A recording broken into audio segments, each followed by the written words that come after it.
السلام عليكم إخواني أخواتي الكرام، كنتمنى تكونوا بخير وعلى ألف خير. وانتم كتشاهدوا هذا الفيديو. جيتكم اليوم بالطريقة ديال المهم كنت مزروبة وما ما صورتش معكم التفاصيل كاملة، ولكن غادي نقولها لكم دابا. خديت الحوتة وغسلتها مزيان وكل شيء وقطعت، درت لها شريطات من الفوق، صوبت لها العطرية اللي هي المهم العطرية ديال الحوت، الثوم والقزبر معدنوس والحامض والتوابل، ودرتهم ليها، خليتها واحد شوية ترقدات.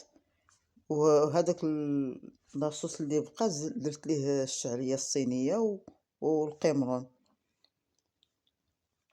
المهم وعمرتها بهم هي والعطرية وصيفطها الفران.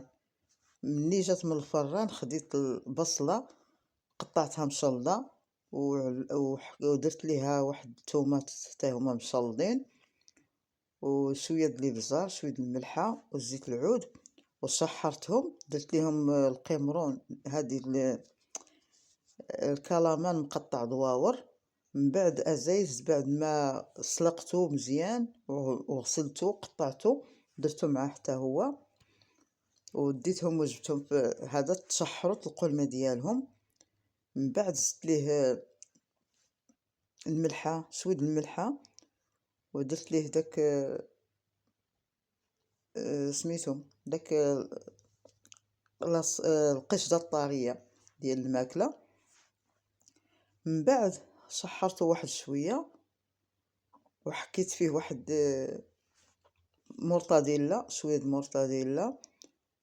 ومن بعد حطيت الحوته فوق البلاطو وستفت فيها الخس، ضورتها بالخس وخويت هذاك لاصوص فوق من الحوته بحال هاد الطريقه هذه وصافي. وكنقدمها لكم بالصحه والراحه. كنتمنى تعجبكم هاد الوصفه، واخا ما درت لكمش التفاصيل كامله، ولكن ما سجلتش معكم التفاصيل كامله حيت كنا مزروبين وما ساليناش مع الدجاج واللحم المهم وقدمت لكم غير هكا. يلا كنتمنى تفهموا هاد الطريقه اللي قلت لكم وبالصحه والراحه. يلا شكرا لكم على المشاهده، والى اللقاء، فرصه قادمه ان شاء الله.